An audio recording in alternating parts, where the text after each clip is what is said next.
Boa tarde, pessoal. Estamos ao vivo para mais um webinar do Embarcados. Então, o Vitor aí perguntou se já começou. Acabamos de começar. E hoje nós trazemos aí um assunto muito bacana com o Neymar Marques Duarte, que é FI da Maquinica. Tá? E vai ser um conteúdo muito interessante aí para vocês aproveitarem. O Neymar tem uma bagagem muito boa aí que vai trazer aí, compartilhar com a gente aí durante esse webinar, tá? Então, só lembrando aqui que esse webinar é patrocinado pela Maquinica, junto aí com os parceiros Quectel e Telit, tá? Então, eles vão trazer aí as soluções de conectividade para IoT, focando aí em LTE CAT-M1 e LTE Narrowband IoT, tá? E o Neymar vai trazer as vantagens, desvantagens, roadmap aí das operadoras no Brasil. Vai ser um assunto bem bacana mesmo. Então, só para garantir que vocês estão ouvindo bem, se vocês puderem aí colocar a cidade, estado de onde vocês estão assistindo o webinar, só para a gente ter uma interação aí e ver que está tudo rodando bem antes de a gente passar a bola aí pro Neymar. Ruído do microfone. Tá. Talvez o microfone está alto, mas vamos lá, vamos ver se seu ruído diminui aí. Eu vou desligar meu microfone daqui a pouco. O Neymar ele já fez um webinar aqui sobre a Expressif, tá? Então eu vou deixar para vocês os links. Ele trouxe um assunto bem interessante aqui também da Maquinica, né? Esse webinar. Ele mostrou aí a solução da Expressif, focando bastante no ESP32. Vou deixar o link para vocês. Para quem não assistiu, vale a pena dar uma olhada nesse webinar, que é um conteúdo técnico muito bom. Vocês podem usar como complemento aqui desse webinar, tá? Então é isso, pessoal. Vamos começar. Eu vou chamar aqui a sala o Neymar Duarte. Boa tarde, Neymar. Tudo bem? Boa tarde. Tudo bem? Boa tarde a todo mundo aí que está assistindo. Obrigado pela presença. Obrigado por tirar um tempinho aí para estar com a gente e podermos conversar um pouquinho aí sobre essa tecnologia tão nova, tão legal, que é tecnologia de Low Power Wide Area, que é um negócio que está nas mídias aí, IoT. Obrigado pela oportunidade.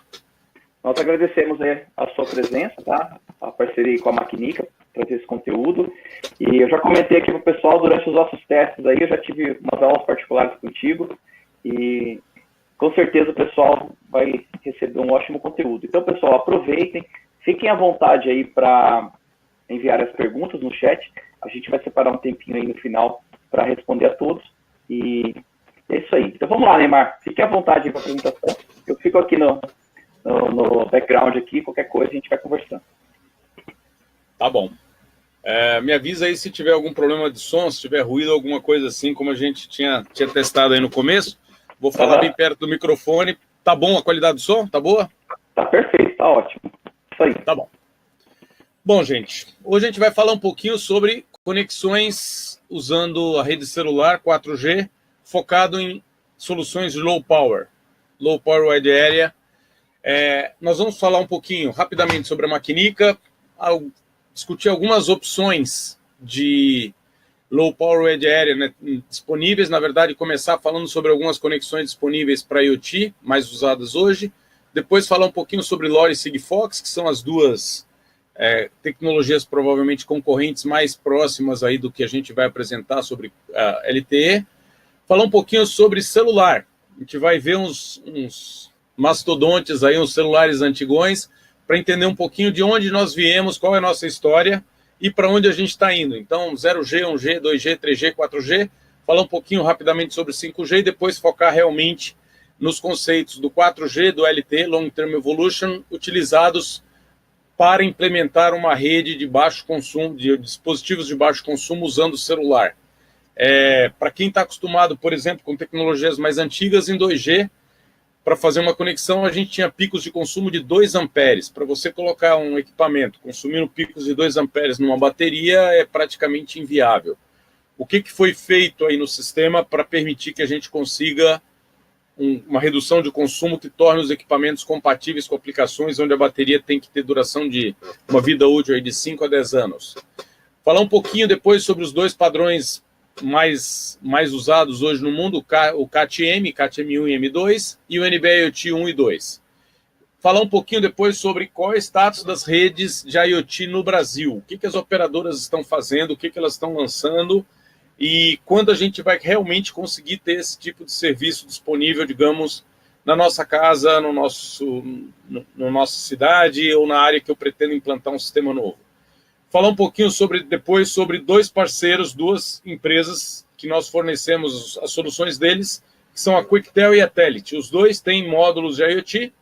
Finalizar fazendo algumas recomendações breves sobre o que você deve pensar na hora que você estiver fazendo um produto usando Narrowband ou CAT-M1 e conclusão. Basicamente é isso. Então, sem mais delongas, a Maquinica DHW, ela é uma empresa sediada em Florianópolis, mas ela é parte de uma empresa maior que é a Maquinica. A Maquinica hoje é o 5º maior distribuidor de componentes do mundo, é o primeiro no Japão, faturamento ano passado na ordem de 6 bilhões de dólares, e ela está presente em vários países. Ela está presente no Japão, na Ásia praticamente inteira, Coreia, vários escritórios e várias empresas na China, Alemanha, Estados Unidos, e no Brasil nós somos o braço brasileiro. Essa é uma foto aí do prédio lá em Florianópolis.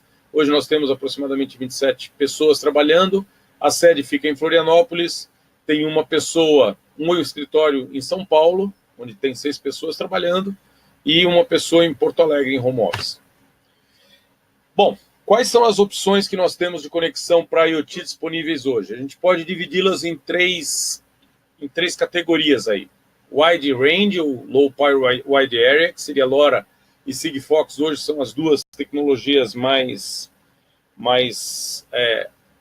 difundidas nessa categoria. Short Range, por Short Range entende-se desde NFC, Near Field Communication, que você tem um alcance de 10 centímetros, você tem que praticamente colar um celular no outro. Bluetooth, dependendo da versão e da taxa, você consegue até 30 metros de conexão sem nenhum tipo de artifício, sem nenhuma antena especial. RFID é muito, apesar de normalmente a conexão não ser bidirecional, é muito utilizado para você, por exemplo, entrada em estacionamento, passagem em pedágio, e o alcance desse cara é de 25 metros. 6LoWPAN, você tem várias implementações com alcances variados, dependendo principalmente da faixa de frequência que você usa.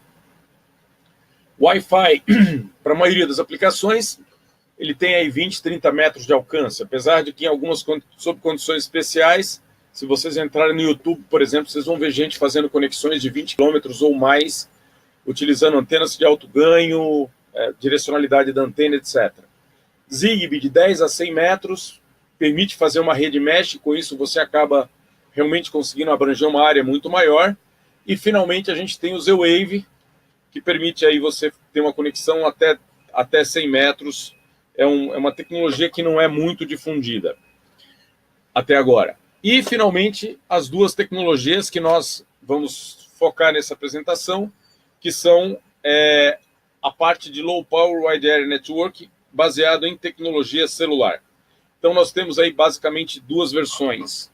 LTE CAT-M, M vem de Machine, e LTE CAT-NB IoT, Narrowband IoT. Tem duas versões, uma foi lançada pelo Release 3 da norma 3GPP, e a segunda, o NB2, foi lançada pela Release 14, a gente vai falar um pouquinho mais a fundo sobre elas. Para começar, vamos fazer uma análise rápida sobre LoRa e Sigfox, que são as duas tecnologias concorrentes mais próximas aí em termos de alcance, estão instaladas praticamente hoje no Brasil inteiro, etc. LoRa foi patenteado pela Centec em 2012, tipo de modulação, Chirp Spread Spectrum, você tem uma variação contínua de frequência, um chirp, e você define o range, a frequência mínima e a máxima que vão ser moduladas, e a duração desse chirp. Quanto mais tempo durar o chirp, menor a taxa de transferência você consegue. Em compensação, normalmente maior o alcance, menor a chance que um determinado ruído tem de interferir na sua comunicação. Você configura o spread, ou seja, a variação e o range de frequências em que esse chip vai ser gerado no registrador que tem 12 níveis, 5 níveis, de 7 até 12, 6 níveis na verdade, 7 até 12. E ele permite você usar até 10 canais distintos para transmissão. A potência de transmissão, ela varia entre mais 14 e mais 30 dBm, ou seja, eu posso configurá-la desde 25 mW até 1 watt. Sendo que, para alguns países, por exemplo, na Europa, o limite máximo é 22 ou 23 dBm, ou seja, 200 miliwatts, você não pode usar 30 dBm e 1 watt de saída. O budget do link, ou seja, a relação entre a potência transmitida e recebida, levando em conta a sensibilidade do receptor, que é muito alta, exatamente pelo tipo de modulação que é usado, você consegue um budget do link entre 155 até 170 dB, dependendo da potência que você transmite e da sensibilidade do receptor. Qual o tempo de bateria que eu vou esperar para uma aplicação dessa? Aí entra uma questão complicada, entre aspas, que é quanto realmente de dados você vai precisar transmitir e receber ao longo, por exemplo, de um período de tempo, um dia, uma hora, um mês e assim por diante. Em geral, para uma aplicação típica, você tem entre 5 e 10 anos de vida útil da bateria.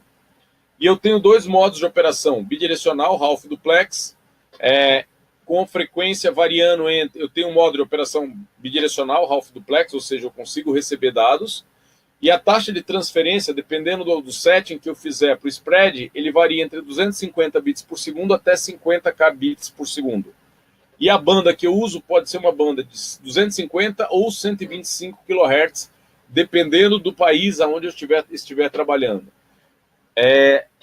Uma outra coisa interessante sobre LoRa, ele tem FEC, ele tem a parte de correção de erro embutido, ou seja, o próprio padrão já especifica qual o Forward Error Correction, o algoritmo de correção de erro que você vai usar, e ele tem criptografia, AES-128, ou seja, os dados que passam na rede já têm segurança pela própria especificação da rede.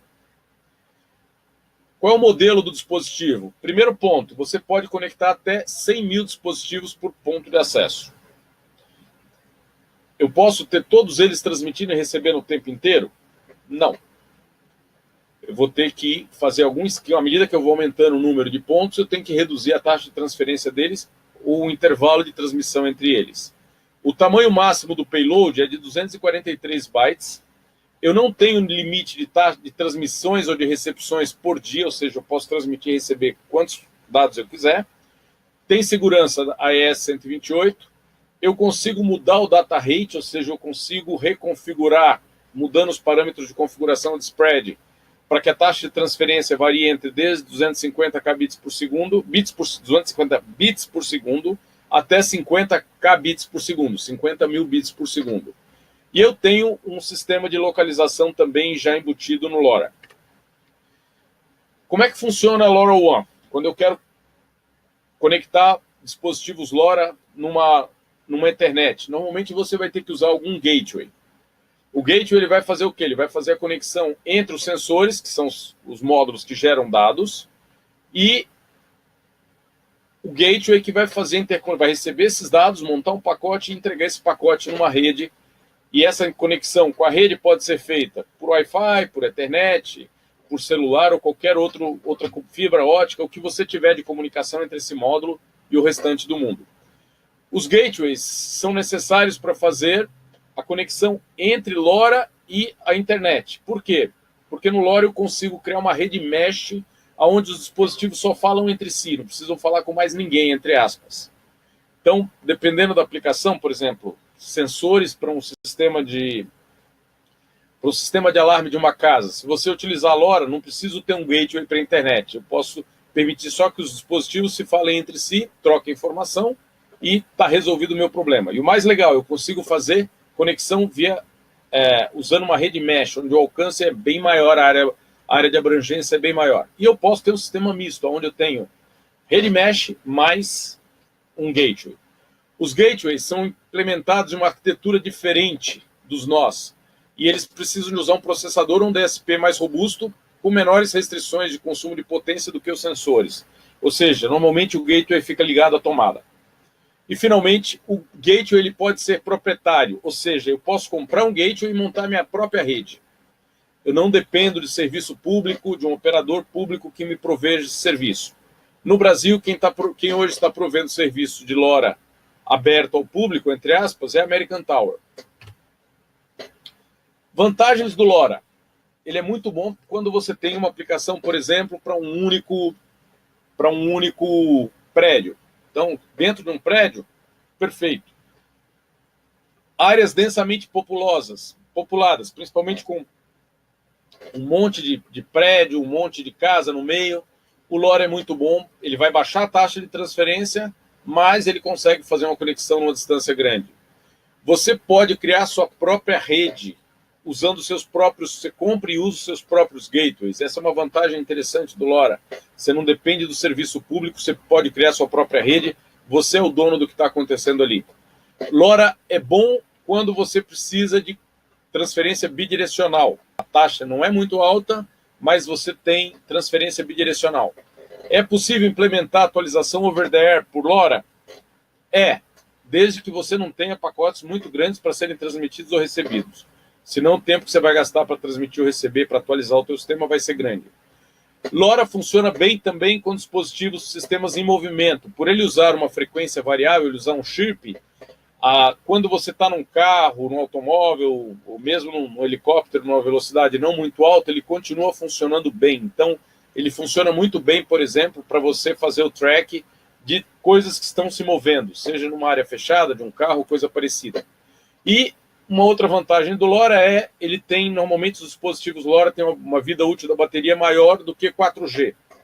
Isso não é absolutamente verdade. Por quê? Pela taxa de transferência do LoRa ser muito baixa, dependendo da quantidade de dados que eu tenho para transmitir, às vezes o sistema fica mais eficiente se, numa rede de CAT-M1, por exemplo, que transfere dados até 1 megabit por segundo, eu transfiro o pacote de dados e volto a dormir, eu gasto menos energia por byte transmitido do que no LoRa. Mas, de modo geral, para volumes de dados menores, o LoRa é mais eficiente do que uma rede 4G.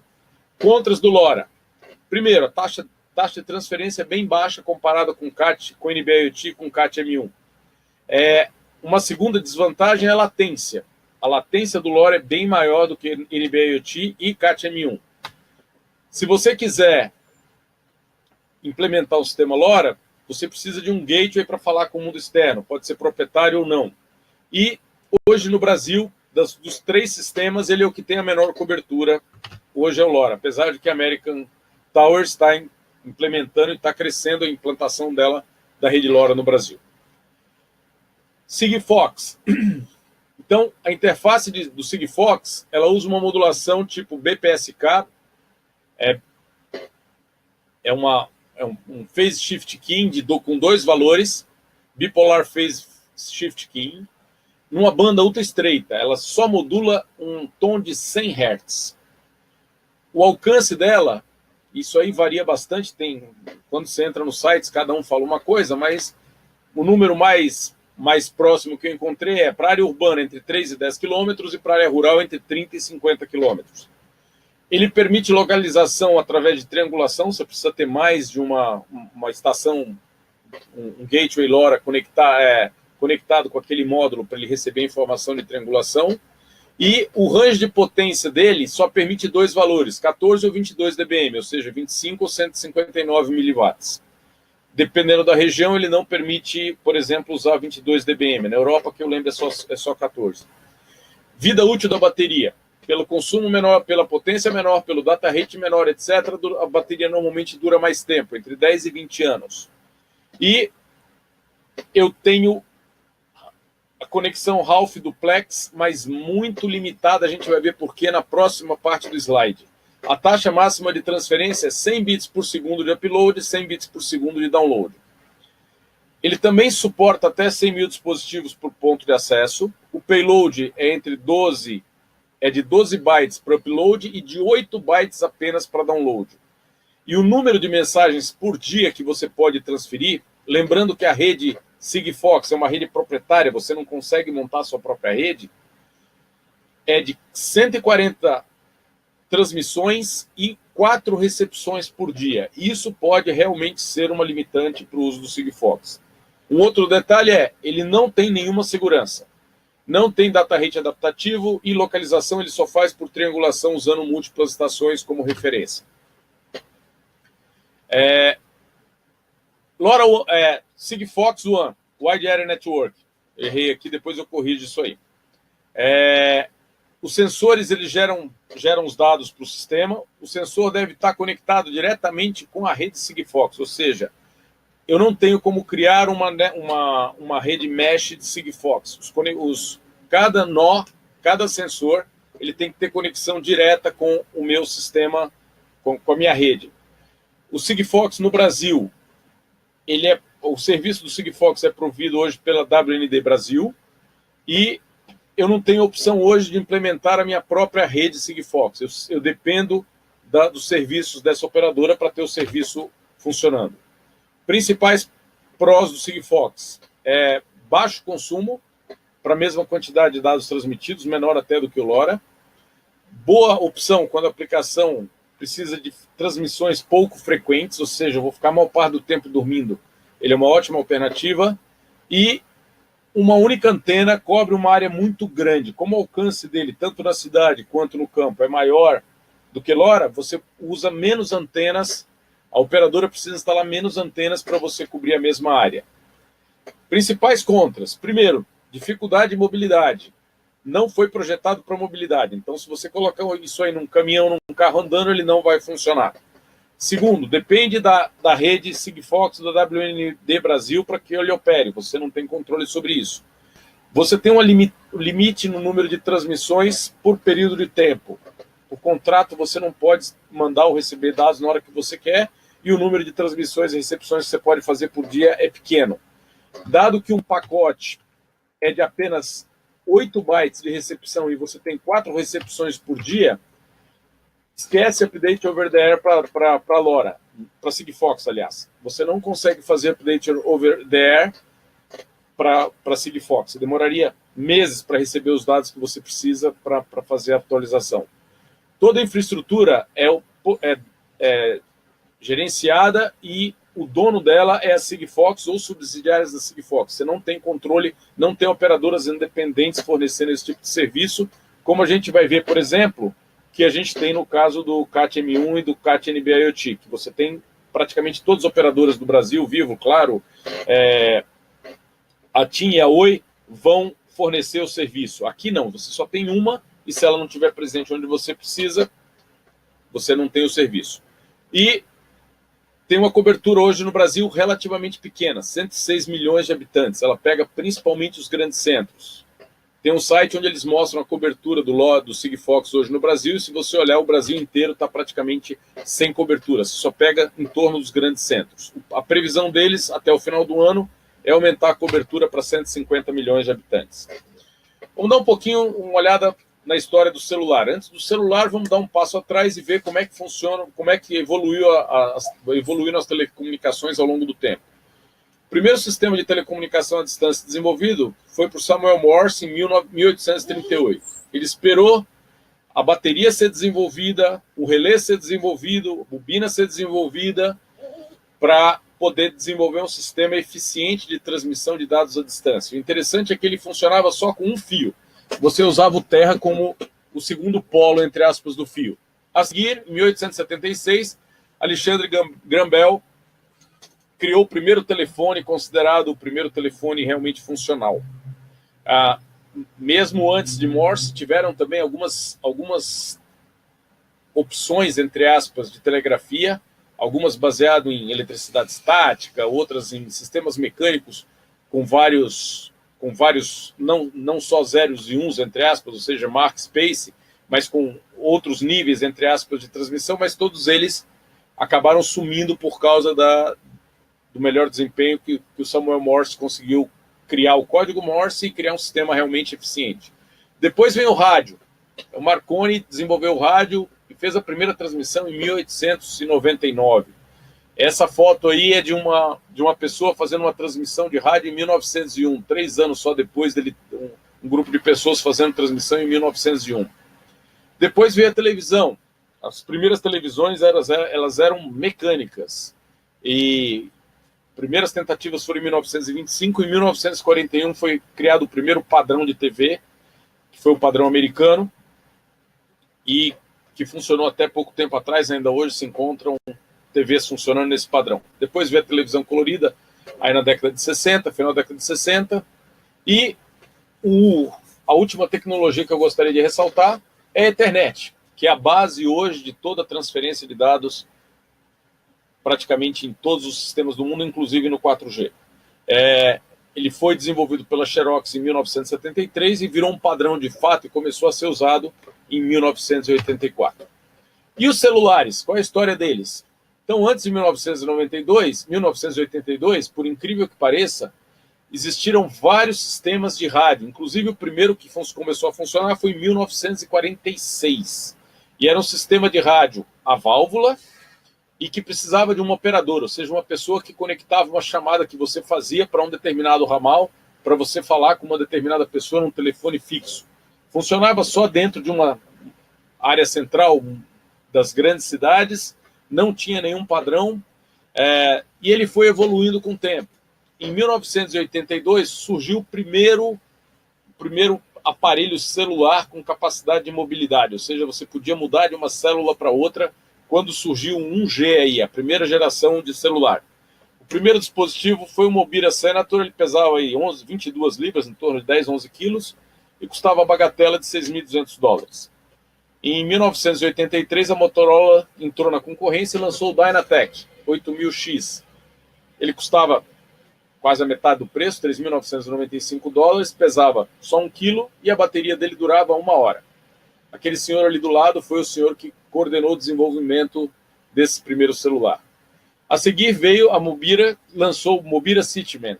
Era um cara de 10 libras, 5 quilos, pesava 6.100 dólares, basicamente o mesmo preço do Mobira Senator, mas a bateria durava 14 horas. Em 1989, a Motorola lançou o Microtac, que foi a primeira geração aí de celulares realmente portáteis. Pesava 350 gramas, a bateria durava 1 hora em uso. O display era de LED e custava em torno de $2.500. A Nokia lançou o primeiro aparelho de 2G, entre aspas, que já suportava SMS e MMS, Multimedia Message System. A bateria durava 12 horas e custava só $1.000.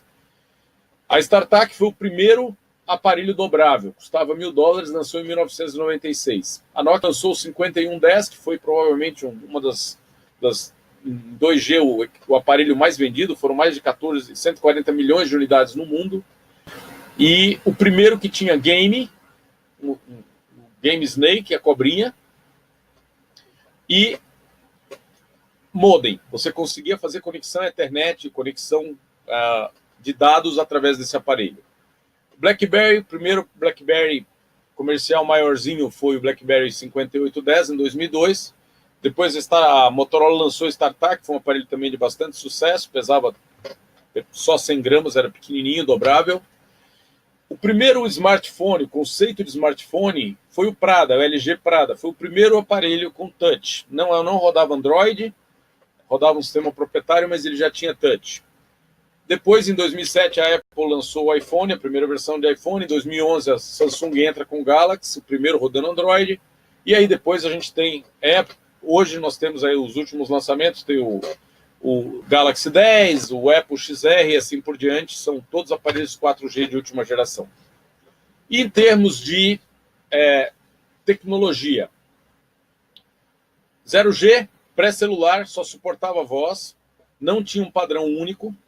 1G, suportava voz só no sistema analógico, ele suportava dados até 2.4 kbps por segundo, modulando em som. Tiveram 2 padrões que pegaram bem, foram o NMT, Nordic Mobile Telephony, e o AMPS, que foi o padrão que pegou, entre aspas, no Brasil. E, por incrível que pareça, na Rússia, até pelo menos 2018, havia ainda algumas regiões que tinham suporte ao padrão NMT funcionando na Rússia. 2G foi o primeiro padrão totalmente digital. Ele usa o GSM, Global System for Mobile Communications, suportava SMS e MMS, taxa de transferência, usando GPRS até 50 kbps por segundo, 2G original, 2,5G usava GPR até 50 kbps por segundo, e o Edge, a versão mais nova, vai até 1 megabit por segundo. O 2G ainda está em operação no Brasil, mas ele já está sendo descontinuado e desativado no mundo. No Japão, em 2010, eles descontinuaram a rede 2G, a Coreia em 2011, Singapura em 2017, a AT&T descontinuou o serviço dela em 2017, a Verizon nos Estados Unidos vai desligar a rede 2G esse ano, E ano que vem a T-Mobile também vai deixar de fornecer o serviço, os Estados Unidos não vai ter mais suporte a 2G. 3G é um sistema também totalmente digital, tem 2 padrões, o MTS e MT, terceira geração Third Generation Partnership Project, 3GPP, é o padrão que rege, e ele suporta 2 megabits por segundo estacionário, 380K num veículo usando HSPA, que é usando a versão original. Numa segunda geração, chamada 3,5G, ele passou a usar um esquema de modulação usando, ao invés de QPSK, QAM64. E nesse caso, você consegue taxas de download de 5.70, de download de 14.4 e de upload de 5.76 megabits por segundo. Depois ele evoluiu para HSPA+, com beamforming e MIMO, múltiplas antenas direcionando o sinal para uma determinada posição. Nesse sistema você consegue o HSPA+, você consegue chegar a 42 megabits por segundo. Finalmente veio o 4G, onde a gente tem um sistema completamente digital, não tem mais suporte a voz diretamente, você só consegue voz usando VoIP, Voice over LTE, suporte IPv4 e IPv6 na parte de transferência de dados, e usa os padrões IMT e TUR. Eu tenho basicamente hoje aí algumas taxas de transferência possível. Para uma estação estacionária, ele chega a 1 gigabit por segundo, ou 100 megabits por segundo para um veículo em movimento, mas ele pode chegar a taxas muito mais altas com agregação de banda, ou seja, você usa várias conexões simultâneas para ter uma banda maior. E, finalmente, a próxima geração, o 5G, também é totalmente digital. A norma que vai reger vai ser o 5G-NR, e você tem algumas taxas de transferência. Para taxas de transferência sub-giga, as mesmas taxas de transferência para 4G.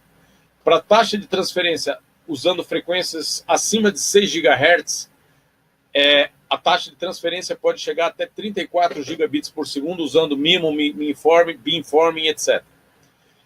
Ele ainda vai ter algumas coisas adicionais, como Enhanced Mobile Broadband, ou seja, você tem uma conexão mais confiável em banda larga quando você está em movimento. Para você permitir fazer uso de conexão em veículos autônomos, ele vai também implementar um outro sistema chamado Ultra Reliable Low Latency Communications, que vai permitir você fazer transferências em taxas muito altas, com segurança em dispositivos em movimento. E Massive Machine Type Communication, para IoT, onde a ideia nesse caso é você ter muito mais conexões por nós do que você pode ter hoje. Só para ter uma ideia, em NB IoT hoje você pode ter 1 milhão de conexões de dispositivos conectados por célula. E a ideia do 5G é ter um número maior do que esse. O que é o 4G? Long Term Evolution, o padrão. Ele foi definido pelo 3GPP, tem algumas categorias diferentes para data rates diferentes, suporta até 100 megabits por segundo para aplicação em movimento e 1 GB estacionário por conexão. Para altas taxas de dados, acima de 100 megabits, você usa MIMO e beamforming, e você pode usar agregação de links, até 8 links, para montar uma única interface. Uma outra coisa que eles introduziram foi QAM de ordem mais alta. No 3G ele chegava a 64, agora eu tenho um QAM 256, ou seja, cada símbolo que eu transmito dentro de uma banda de 20 a 100 MHz, ele codifica 8 bits. São 256 símbolos. E ele também tem a parte de correção de erro, ele usa um sistema de correção de erro melhor do que os anteriores. Aqui uma visão rápida sobre as categorias de 4G. Categoria 0 até 1 megabit, categoria 1 até 10 mega, 2, 50 mega e 25, download, upload. As categorias vão de 1 mega até 3.900, 3.9 GB, usando 8 links simultâneos para dar um link e 8 links simultâneos para 15 de uplink, 8 links simultâneos chegando a 1.5 GB. Além disso, mais recentemente, na revisão 13 da norma 3GPP, foram introduzidas 2 categorias exclusivas para IoT, que é o que nós vamos falar hoje, CAT-M1 e NB1, NB2. CAT-M2 está previsto para release 14, e o NB2 já está na release 14 completo, já tem equipamentos que implementam o NB2. O que os dispositivos de baixo consumo têm de diferente em relação aos outros sistemas LTE? Primeiro, ele permite que um nó fique dormindo em Power Save Mode durante muito tempo, e esse tempo é negociado entre a torre e o dispositivo. E ele não descomissiona o dispositivo da rede, ou seja, o dispositivo continua logado, mas a rede sabe que ele está dormindo até a próxima conexão. Eu tenho uma redução significativa de consumo com o uso desse recurso. Ele é automaticamente gerenciado pelo módulo. Quanto maior o PSM, o Power Save Mode, menor o consumo de potência efetivo que eu vou ter. E mesmo durante o tempo de PSM, se o módulo precisar em algum momento mandar algum dado, ele consegue, emitindo uma mensagem pelo canal de controle, solicitando que a estação ceda um período para ele transmitir e receber, e aí ele consegue fazer a transferência dele nesse período. O ponto é, isso leva tempo, a latência é maior do que se eu esperar o final de um Power Save Mode, de um período de Power Save Mode. Quando o período de Power Save Mode terminar, o módulo ele tem um certo tempo para entrar, se comunicar com a rede e dizer: eu estou dormindo, eu estava dormindo, estou aqui ainda. Se ele perder algumas conexões dessa no final de um PSM, a rede descomissiona esse módulo e ele tem que ser recomissionado, gastar tempo, energia para se logar novamente na rede. Além do PSM, eu tenho mais dois modos de redução de consumo. O primeiro é o DRX, Discontinuous Reception. O que é isso? Ele permite que o sistema fique dormindo, entre aspas, em Power Save Mode durante a recepção, durante algum tempo. Então ele começou a receber dado, ele não vai receber aquele dado de forma contínua. Ele vai receber durante algum tempo, ele dorme. A rede avisa para ele quando ele pode dormir, ele dorme. Depois de um certo tempo, ele acorda, continua recebendo. Isso permite que o módulo, por exemplo, processe entre dois pacotes recebidos, ou entre dois conjuntos de dados recebidos, ele tenha tempo para processar esse pacote e possa usar uma frequência de operação mais baixa para esse processamento do que se ele tivesse que processar todo o pacote quando ele chegasse. É um conceito disponível desde do 2G, e que permite que a estação transmita para os módulos durante intervalos de tempo menor, salvando assim energia do módulo que está recebendo. E no caso do 4G, CAT-M1 e CAT-NB-IoT, foi introduzido um novo conceito, que é Extended Discontinuous Reception. Ou seja, ele permite que o período de recepção ele possa ter intervalos maiores entre dois pacotes recebidos para que o módulo demore mais, possa gastar mais tempo processando. Com DRX, cada pacote ele é transmitido num intervalo de aproximadamente 1,28 segundos. No EDRX, ele permite a inserção de tempos de idle de até 5,12 segundos entre recepções consecutivas. A gente vai ver um gráfico disso aí já para entender melhor essa parte. E uma vez que o dispositivo pode ficar dormindo, tanto durante o PSM quanto durante a parte de recepção, ele acaba permitindo que eu tenha um consumo de potência extremamente baixo. De fato, para a mesma quantidade de dados transmitido e recebido, ele pode ser menor até do que o Sigfox e do que o LoRaWAN. Tudo depende de quanto de tempo você vai transmitir e receber. Bom, esse é o modo de operação normal do LTE. Então, num primeiro momento, eu tenho um intervalo onde eu vou transmitir os meus dados e depois o sistema fica transmitindo para mim os dados, que são essas faixas verdes com RX em cima, e entre elas eu posso, entre aspas, dormir. Isso é o padrão LTE normal. Nos padrões low power, o que eu vou ter agora?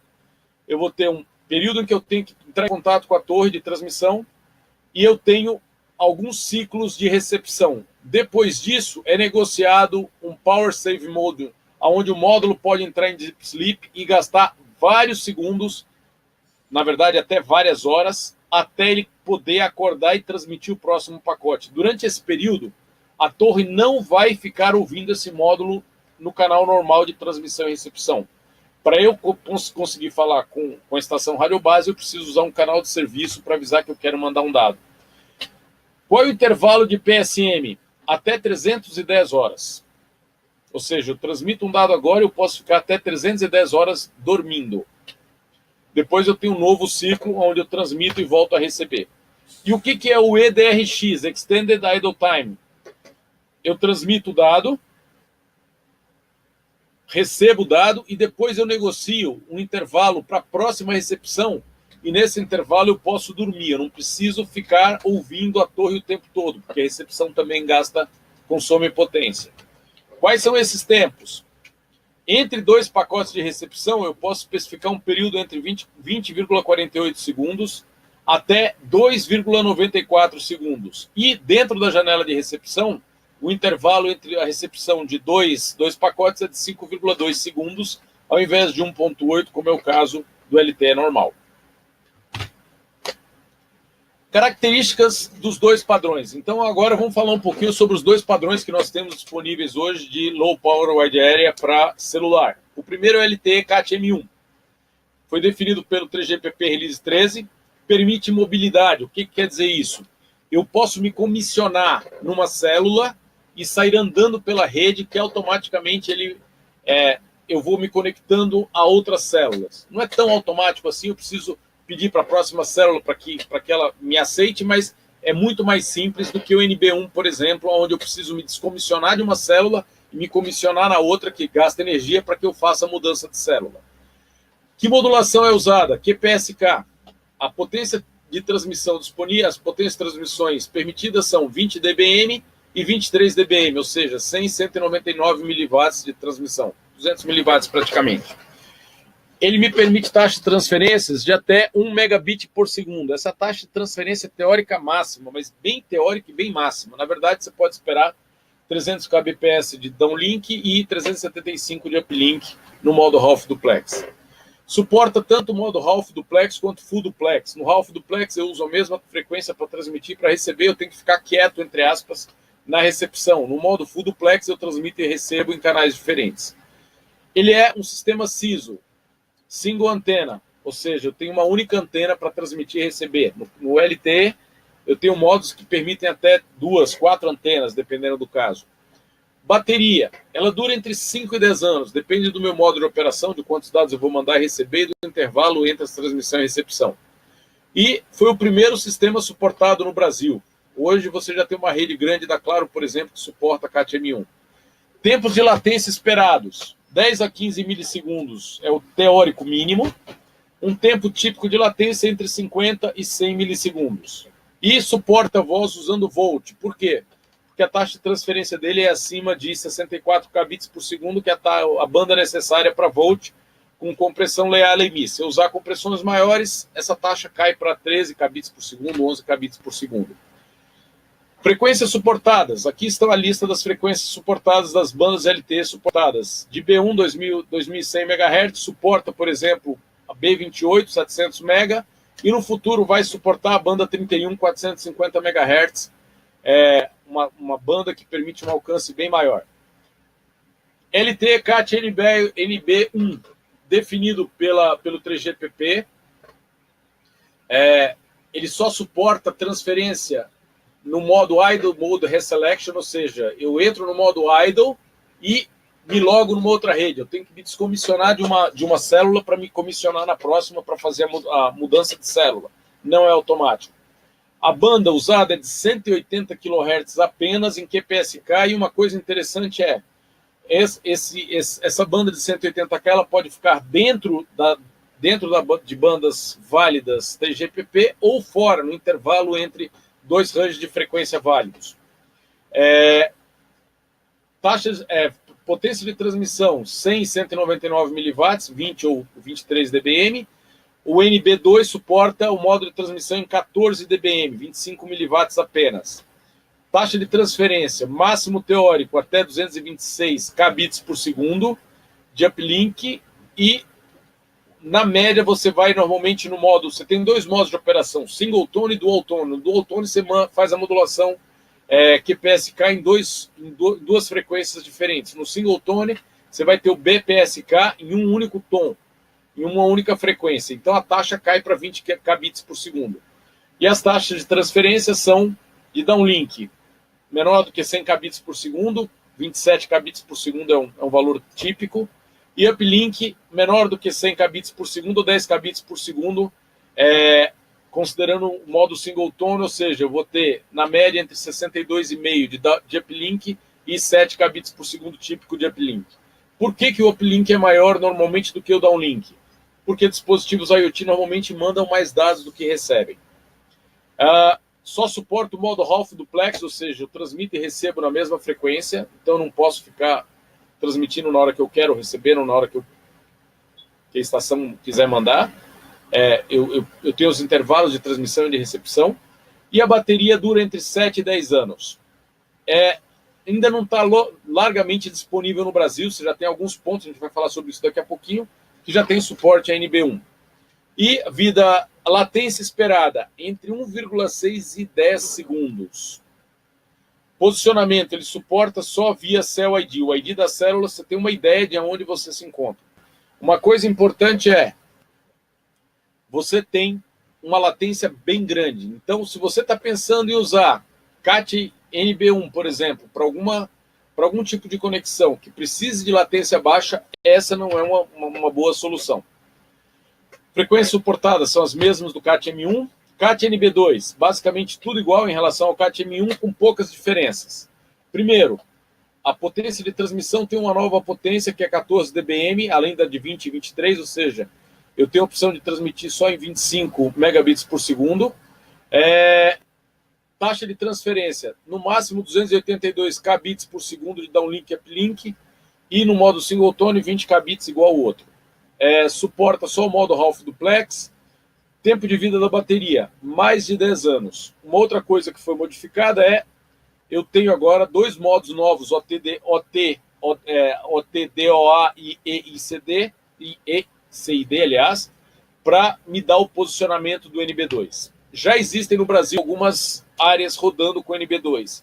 No NB2, as bandas 31 já estão, a banda 31, 450 MHz, e a banda 70 foram incluídos no hall das bandas disponíveis, além de algumas bandas, banda 11, banda 13, banda 25, 21 e 25 foram incluídos, que não estavam nas bandas suportadas pelo NB1. Como é que está essa parte no Brasil hoje? A parte de NB-IoT por parte das operadoras. Então, primeiro, a Claro hoje é provavelmente a operadora com maior cobertura de CAT M1 e NB-IoT. Tá? Ela cobre hoje 60% da infraestrutura dela, já suporta CAT M1, e a ideia a meta dela é chegar a 80% de cobertura da rede da Claro até o final do ano, com liberação também de NB1 e NB2. Narrowband está sendo suportado hoje em alguns pontos específicos, Campinas, Faria Lima, região de Faria Lima aqui em São Paulo, por ficar próximo da Qualcomm, e Santa Rita do Sapucaí. A Vivo, o foco da Vivo é usar a banda 31, 450 MHz, para oferecer o serviço móvel para a agricultura. Ela também tem bastante investimento aí em 700 MHz, que são bandas com frequência mais baixas e permitem você ter um alcance maior. Ela tem uma parceria com a Huawei para a implementação do sistema dela, e um outro investimento que ela está fazendo é no eSIM, ou seja, o SIM card eletrônico. Você não precisa mais de um chip. Isso facilita a entrega e a disseminação do serviço sem você precisar ficar comprando chip, colocando no aparelho. Aquilo pode dar problema, tem problema de contato, etc. Hoje, a Vivo diz que tem mais de 8 milhões de usuários com aplicações machine to machine na rede dela. A TIM, o foco dela é em 700 MHz, para oferecer serviços em áreas grandes. A primeira operadora a oferecer o serviço de IoT com NB1, em parceria com a Ericsson e com o Instituto Nacional de Telecomunicações. Eles testaram em Santa Rita e estão aptos hoje para oferecer essa tecnologia para mais de 1.000 cidades no Brasil. E a TIM também é que está mais adiantada na oferta de serviço de Voice over LTE, permitindo que num dispositivo CAT M1 você tenha voz. A Oi, devido às condições financeiras dela, ela vem passando por problemas financeiros há algum tempo, é a que fez o menor investimento na parte de IoT. Ela não comprou, por exemplo, a banda B28, banda 700 MHz da Anatel, mas ela está testando hoje 450 MB em um site piloto. Bom, para finalizar, vamos falar um pouquinho sobre os produtos que nós temos aí para essas duas tecnologias. Então, a Quectel é uma empresa fundada em Xangai em 2010, é um dos maiores, é o número 1, tem 3 fábricas na China, uma fábrica no Brasil, 30 escritórios ao redor do mundo, mais de 400 empregados. Hoje ela é o número 5 mundial, e uma das coisas interessantes dela ela tem praticamente contato aí com os grandes fabricantes, tanto de tecnologia, MediaTek, Qualcomm, Intel, etc., quanto com as operadoras. Está localizada aí hoje, tem escritórios praticamente no mundo inteiro. E esse é o roadmap da Quectel para Low Power Wide Area Modules. Tá? Então, o primeiro que ela lançou foi o BG96, BG96M. E esse ano ela está começando a lançar a série BG95 e BG66. No 95 tem algumas versões diferentes, a gente vai falar rapidamente sobre cada uma delas. BG96 suporta CAT-M1, NB1, Narrowband IoT, e para ser compatível com o legado, ela também dá suporte a eGPRS 2G Quad-Band. O detalhe é, quando você entra no modo eGPRS Quad-Band, você tem um consumo bem maior do que você teria se tivesse só a conexão via 4G. Então é bom, quando você estiver fazendo um projeto, você levar isso em consideração. Protocolos que ela suporta. O interessante é que, além do PPP, TCP, UDP, SSL, etc., ela suporta diretamente por comandos AT, MQTT. Interfaces, ela tem SIM card, USB e 2C, dependendo da PCM, e assim por diante. E uma coisa interessante, ela tem suporte a VoLTE. Esse módulo tem suporte a VoLTE, Voice over LTE. Região global, ela funciona praticamente em todas as bandas do mundo inteiro, no Brasil, inclusive, Quad-Band, as 4 bandas suportadas no Brasil. Principais características: CAT-M1, NB1 e GPRS, o tamanho dele é pequeno, 26 por 22 milímetros, 2,3 milímetros de altura. Consumo de potência: 10 microamperes em Power Save Mode, 1,2 em Sleep, entre o Extended DRX, 15 miliamperes em Idle e 205 miliamperes quando ativo e transmitindo a 23 dBm. Eu posso reduzir a potência de transmissão para 20 dBm e ele cai praticamente aí pela metade. Suporta que modos, que interfaces? LTE, CAT-M1, NB1, eGPRS e GPRS. Módulo CAT-NB2, NB-IoT geração 2, o BG95G. É uma versão global, ele não tem fallback para 2G, ou seja, ele só suporta 4G. Trabalha com tensão de alimentação 3V6 típica. Chipset, é um chipset da Baldica 150. Ele trabalha em multibanda 698, 960, 1695 e 2108, B1, B3, B8, B5, B20 e B28. O modo de modulação dele tem os dois modos, single tone e dual tone. No single tone, ele tem downlink de 25K e uplink de 15K. No dual tone, no multitone, ele tem 25K de download e 54K de upload. Tá? E o consumo de corrente, no modo Power Save Mode, é só de 3 microamperes. No Idle IDRX, 2 miliamperes. Transmissão, e aí para cada banda ele tem um consumo diferente, 220, 280, 130, 60, 60, no modo só de recepção. Como é que eu uso esses números na hora de calcular a vida útil da minha bateria? Eu tenho que identificar em que modo eu vou operar e quanto tempo eu vou ficar transmitindo e recebendo para calcular o consumo do meu sistema. Ele é baseado no... eu tenho interface, por exemplo, com o Cloud Pipe da Huawei, comunicações user-friendly, tem OpenCPU, eu consigo criar programas e rodá-lo dentro do módulo, no processador do módulo, e eu também posso trabalhar com ele com links de downlink de até 60 kbps e 100 kbps no modo Extend, só que daí o consumo é maior. E uma coisa bem interessante, ele suporta DFOT, ou seja, Differential Firmware Update Over the Air, tá? Delta Firmware Update Over the Air. Ele tem memória disponível interna para permitir a atualização remota. Assinatura digital. O BC95N, então ele suporta bem mais bandas, é um módulo NB1 que suporta a banda 31 também. O que é a banda 31? 450 MHz. Tá? É um módulo que suporta banda 28, a banda 28 de 700 MB e a banda 31 de 450 MB. Tem um Cortex M4, e o interessante desses módulos da Coquetel é, eu posso fazer um único footprint e soldar qualquer uma das versões deles. Eles são pino a pino e footprint compatível. O único cuidado que eu preciso tomar é deixar uma área ao redor do módulo um pouco maior para acomodar módulos que têm uma dimensão um pouquinho maior, uma dimensão um pouquinho menor. BC66 é um módulo menorzinho, só suporta NB1, não suporta fallback para 2G, e basicamente as mesmas características do BC95. A única diferença, a principal diferença dele é consumo 3.5 microamperes em Power Save Mode, EDRX o consumo é bem menor, 0.29 miliamperes, com DRX normal de 2.56 segundos entre pacotes de transmissão, enquanto ele está ouvindo, sobe para 0.43 miliamperes, ou seja, menos de 1 miliampere, e no modo ativo ele consome apenas 110 miliamperes. Lembrando que ele só trabalha no modo NB1, Narrowband, não tem suporte a CAT-M1. E ele também suporta OpenCPU, ou seja, eu posso criar meus programas e rodar na CPU do módulo. Para quem quiser começar a desenvolver, tem uma série de kits já disponíveis, de kits de avaliação disponíveis, para você começar a fazer o seu projeto agora. Telit, nosso segundo fabricante, que também tem soluções NB-IoT. Então, tem 7 mil clientes ao redor do mundo, mais de 1.000 empregados, 9 centros de desenvolvimento, é uma companhia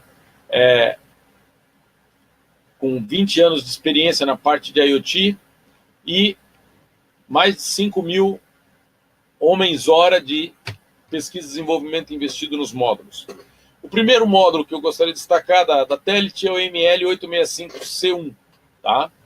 Ele é um módulo que suporta 4G e 2G. A versão EA, Europa e Latinoamérica, ele tem fallback para 2G, 1900, 1800, 850 e 900 MHz.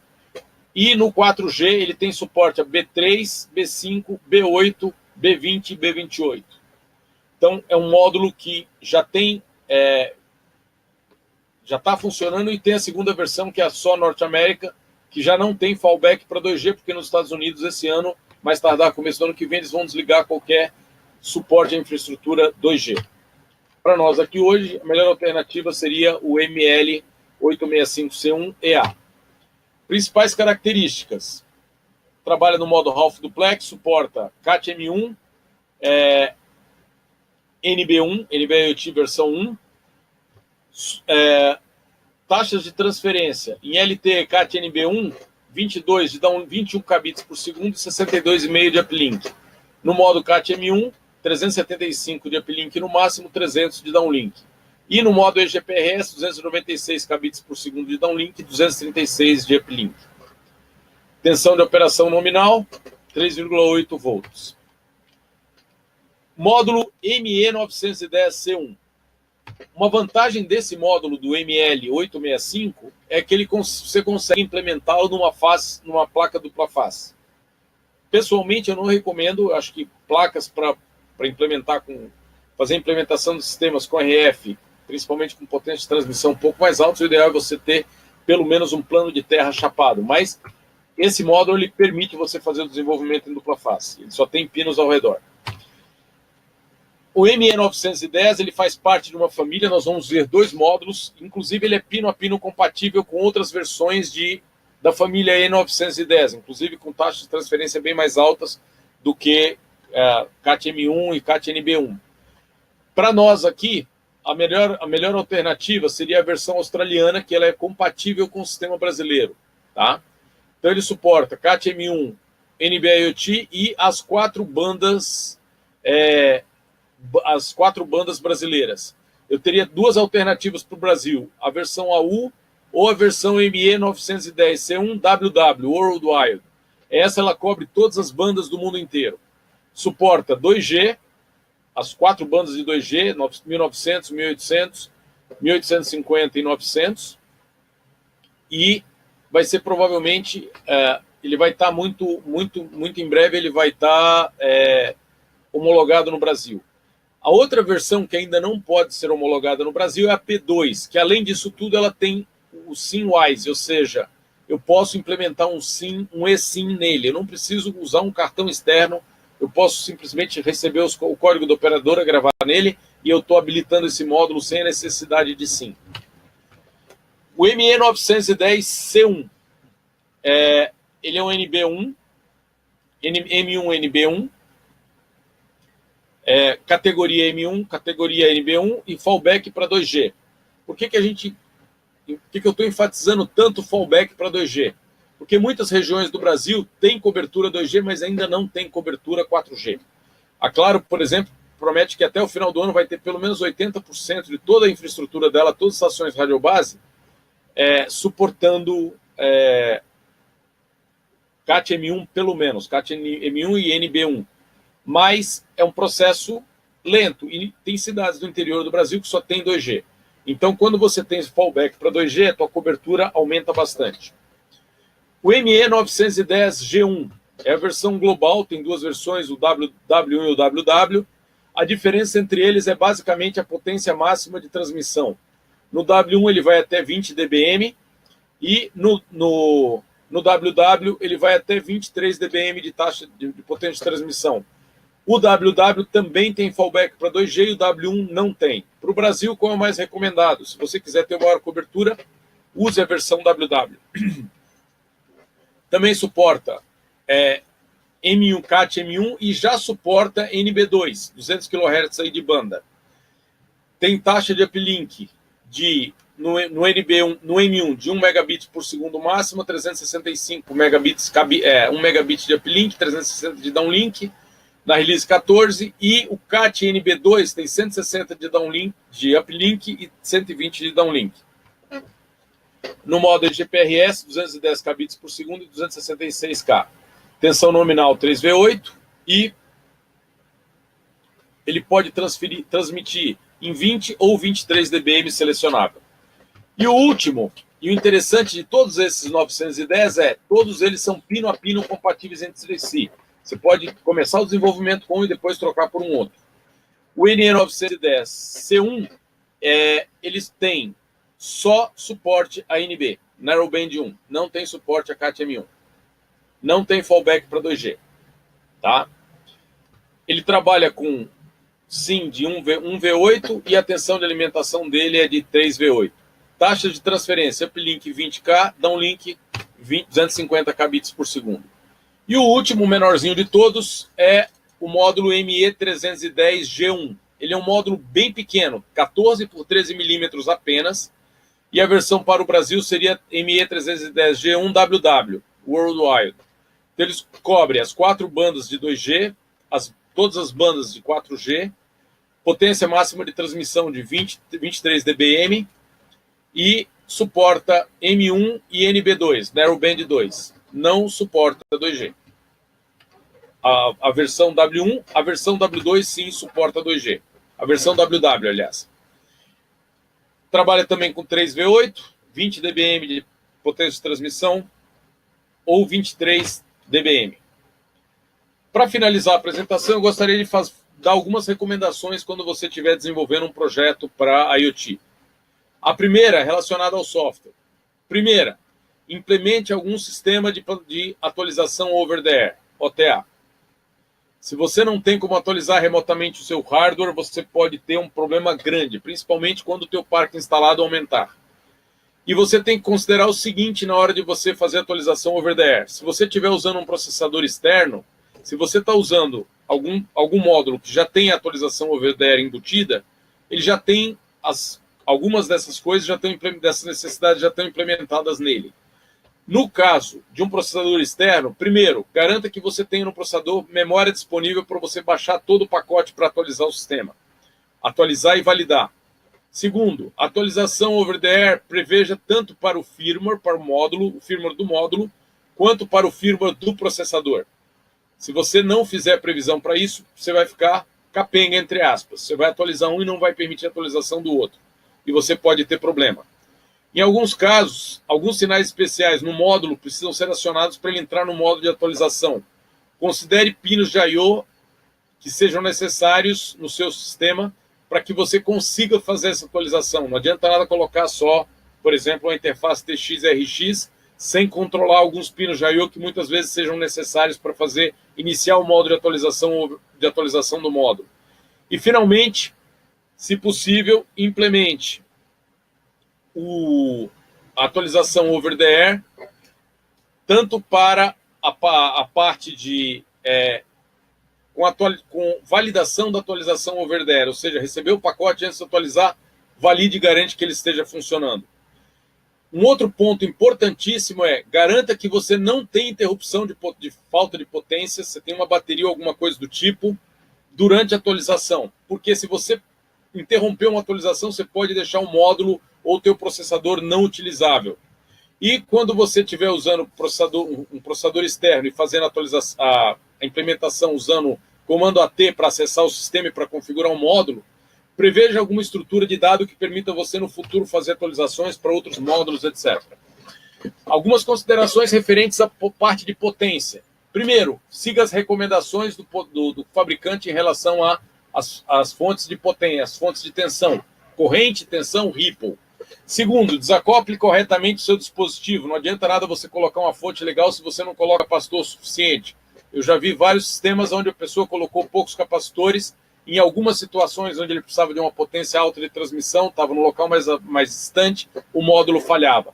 Sempre que possível, use uma boa antena externa. Chip antena e label antena, normalmente ela tem um desempenho pior do que uma boa antena externa. Quando você estiver usando baterias, selecione e especifique corretamente essa bateria. Cuidado principalmente com a impedância interna da bateria. Use uma bateria que tem impedância interna baixa para te entregar a potência que você precisa. Se você estiver usando um conversor DC-DC bulk ou boost externo, considere que esse conversor ele vai ter impacto na vida útil da bateria. Se você estiver usando bateria mais um conversor, escolha conversores com baixa perda, senão uma parte grande da energia da tua bateria vai ser perdida, dissipada só pelo conversor. Se possível, isole com filtros Pi, LC, os VCCs diferentes do módulo. E após a filtragem, coloque a quantidade correta de capacitores para desacoplar aquele sinal. Por quê? O processador gera ruído que interfere na parte de RF, o RF pode gerar ruído que interfere no funcionamento do processador. O ideal é você isolá-los com filtros PLC, um ferrite bid e 2 capacitores. Quando estiver usando bateria de lítio-íon, não se esqueça de desacoplar, de colocar um bom capacitor de desacoplamento na cara da bateria para segurar a potência caso você tenha um pico de corrente mais alto. E a última recomendação quando você estiver usando módulos que tem um fallback para 2G, lembre-se que em 2G ele tem picos de consumo de 2 amperes. Você tem que ser capaz de fornecer essa corrente para ele, mesmo que a potência média seja bem mais baixa, 300, 400, 500, 600 miliamperes, mas ele gera picos de 2 amperes de consumo. E, finalmente, na parte de layout, use pelo menos um ground fechado em toda a placa. Se você estiver usando antena on-board, tem que deixar um recorte para a antena, óbvio.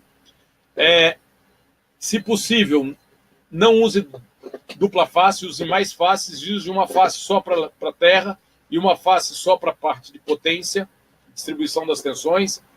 Use recortes de plano ao invés de trilhas para fazer a distribuição de potência, principalmente sinais de corrente mais alta. E se tiver que usar uma trilha, use uma trilha larga, não uma trilhazinha fina. Cuidado com acoplamento com antena, porque ele deve ser feito, se ele não estiver sendo feito na placa. Um acoplamento ruim com a antena vai causar redução na taxa de transferência e no alcance. O que é acoplamento da antena? A maioria dos sistemas, eles têm um filtro Pi LC interno no módulo que te entrega num pino de I/O, considerando que ali eu vou ter uma antena de 50 ohms puramente resistiva. Normalmente, quando você tem uma antena, você, pegando a especificação da antena, ela tem componente resistiva e tem componentes capacitivas ou indutivas associada. Você vai precisar de um outro filtro Pi externo para fazer esse acoplamento. Garanta que você faça um bom acoplamento. Se você usar simplesmente o pino de saída e ligar a antena, você pode ter perda de potência, perda de sensibilidade e de taxa de transferência. Coloque os capacitores de desacoplamento próximos do módulo. Use apenas capacitores de valor alto, mais afastados do módulo. Para capacitores de desacoplamento de valor baixo, 10 nano para baixo, coloque eles encostado no pino onde ele vai de potência que ele vai desacoplar. E finalmente, permita ao redor da tua placa uma área onde você não tenha nada a não ser ground nas bordas externas para evitar irradiação no teu sistema. Conclusão. Bom, a ideia foi fazer uma revisão rápida sobre as tecnologias de Low Power Wide Area Network disponíveis para tecnologia celular, e as principais características são baixo consumo de potência, custo baixo de comunicação. Se você pegar, por exemplo, os planos da Claro para CAT-M1 e NB, eles estão custando hoje menos do que tecnologias alternativas como LoRa e Sigfox. Quando você estiver desenvolvendo para CAT-M1, M2, NB-IoT, considere a atualização over the air, se possível. Você normalmente tem duas alternativas distintas, dependendo do budget de tensão que você tiver. É uma boa alternativa para você substituir módulos mais antigos 2G ou 3G. Novamente aqui, considere o uso de módulos, pelo menos por enquanto, com fallback para 2G, até no Brasil a gente tem uma cobertura suficiente. E, finalmente, está disponível hoje tanto os módulos quanto a rede, e temos opções tanto da Coquetel quanto da Telit para oferecer. Qualquer dúvida, entre em contato conosco. Links úteis aqui no final. E um merchanzinho. A Maquinica, entre outras coisas, ela fornece treinamento de tecnologia FPGA, online e ao vivo. Os próximos treinamentos, com 20 horas de carga horária, serão dias 15 a 19 de julho, a semana inteira, de sexta-feira, de segunda a sexta. Esse treinamento vai ocorrer nos horários das 13h30 às 17h45, e nos dias 24 a 28 de junho e 1 e 2 de julho, teremos o treinamento das 18h30 às 21h45. E para o treinamento, quem fizer o treinamento recebe, está incluído no custo do treinamento, um kit D10 Lite, um kit com uma FPGA Max 10. Bom, gente, era isso que a gente tinha para falar hoje. Muito obrigado. Passei um pouquinho do horário, desculpe, mas era o que a gente tinha aí para apresentar. Se tiver alguma dúvida, estou à disposição. Isso aí, Neymar. Perfeito, muito bom mesmo. Isso aí, galera. Falei para vocês que ia ser uma aula, foi uma aula muito bacana, e com certeza a gente vai usar o vídeo aí, vai ficar gravado, né, para a gente consultar. Neymar, temos algumas perguntas aqui. Vamos lá. Acho que a gente pode aproveitar e já responder para o pessoal aí. Então, o primeiro ponto aí, que eu acho que o Vitor começou lá atrás, perguntando se existiam módulos, né? Então você mostrou que existem módulos aí na Neuroblend. Vários módulos. E aí, complementando a pergunta do Vitor, teve uma pergunta do Arilson, perguntando se o módulo já é homologado. Alguns módulos já estão homologados, outros eles estão sendo homologados agora, tá? Então, o mais fácil é consultar a gente para ver quais módulos estão homologados, quais estão em processo de homologação. E alguns módulos, eu apresentei aqueles que realmente vão ser promovidos, entre aspas, no mercado brasileiro. Por quê? O custo de homologação de um módulo, ele é alto. Então, a ideia é não homologar todos os módulos disponíveis, principalmente num primeiro momento, módulos sem fallback para 2G. Por quê?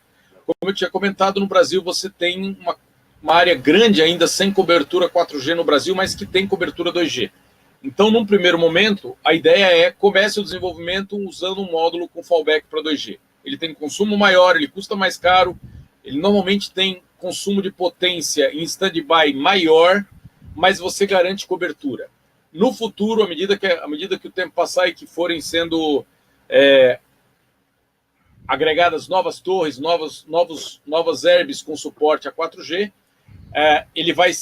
aí sim você pode migrar para uma versão completamente 4G LTE, e nesse caso é só tirar um módulo e colocar outro no lugar, porque você sempre tem um outro módulo com o mesmo footprint, sem suporte a 2G e com consumo menor e com custo menor.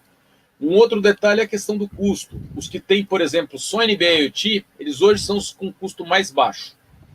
Então, se você, por exemplo, tem uma aplicação que você garante que vai estar sendo sempre usada num local que tenha cobertura 4G com NB-IoT, coloca só o NB, porque daí você vai ter, além de tudo, um custo menor. Perfeito. Aí, aproveitando, perguntou se tem chips, módulos para fazer wearables, para vestir isso. Cara, os menores que Talvez.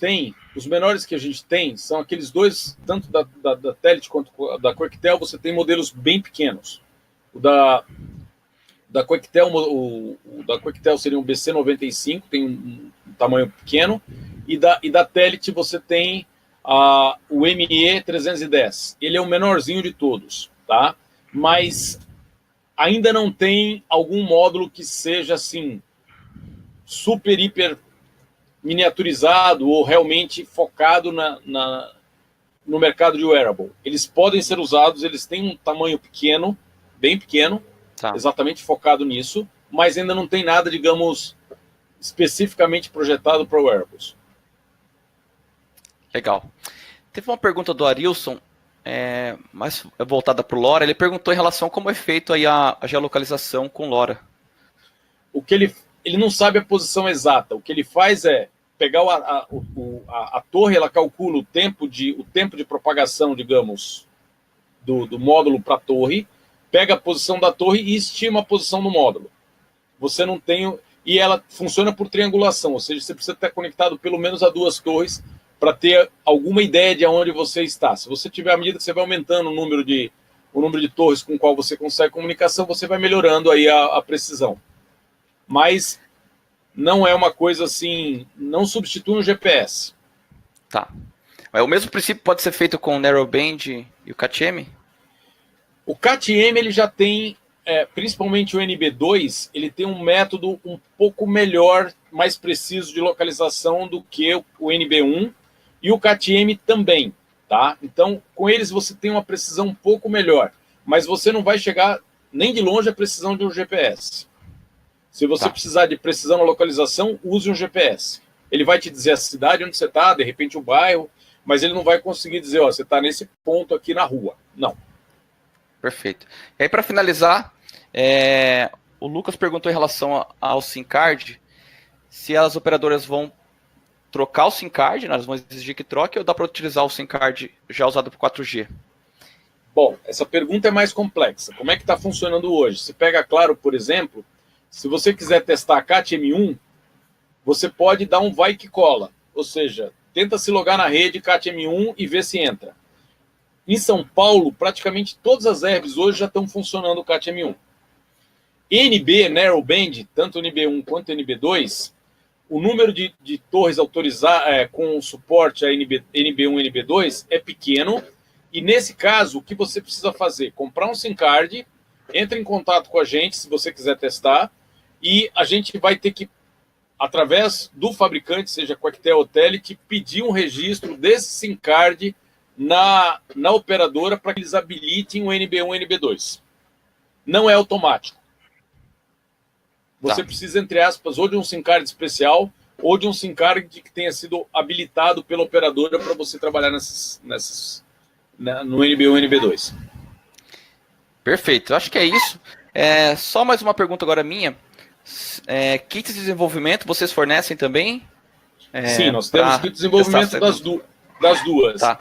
O kit das duas, o conceito é sempre o mesmo, tá, gente? É uma placa base com USB, com fontes, interface serial, etc. E em cima você pluga um segundo módulo, que é o módulo específico do kit. Tá? Então, hoje nós já temos, por exemplo, do BG96, BG95, o ME910, já tem vários módulos, tanto de uma quanto de outra, de outro fabricante, nós já temos módulos disponíveis, tá?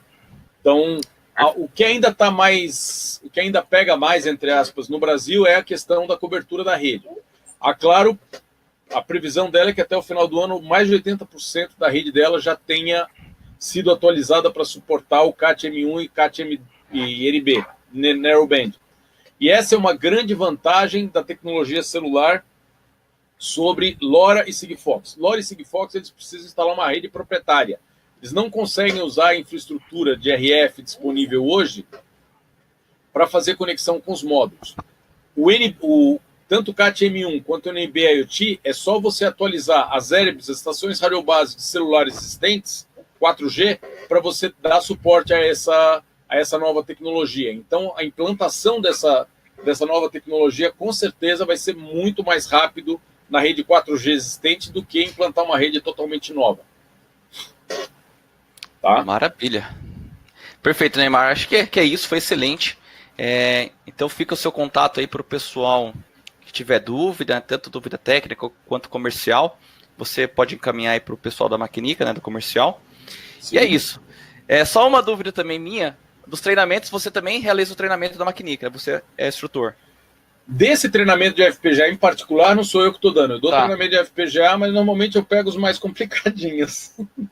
Legal, mas isso aí. Esse aí quem está dando é o pessoal da Maquinica, esses 2 treinamentos, tá? É uma pessoa da Maquinica, mas ele também tem lá experiência na tecnologia, tá tudo certo. Bacana. Então é isso, pessoal. A gente agradece bastante a presença do Neymar, a Maquinica por apoiar e os seus parceiros Coquetel e Terit. E o webinar vai ficar gravado, então vocês podem rever. E tá o canal de comunicação com o Neymar, com a Maquinica, tá? Então é isso, Neymar. Muito obrigado, viu? Obrigado a todos aí pela paciência, por estar conectado até agora. Obrigadão, gente. Bom restante de semana. Foi ótimo. Obrigado, pessoal.